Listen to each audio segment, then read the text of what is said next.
হ্যাঁ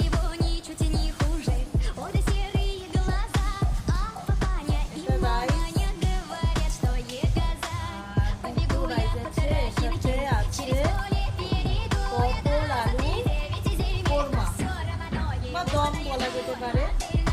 এখানে আছে উচ্ছে আলু ভাজা আর একটা ভাত, আর এটা হচ্ছে আলু পোস্ত।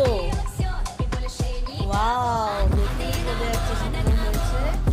আর এখানে রয়েছে আমাদের পাঁপড় ভাজা, আর এই রয়েছে আমাদের পমফ্রেট মাছ। এই হচ্ছে আমাদের পমফ্রেট মাছ। দেখো পমফ্রেটের সাইজটা একবার, ওয়াও, এই দেখো। চলো এবার শুরু করা যাক।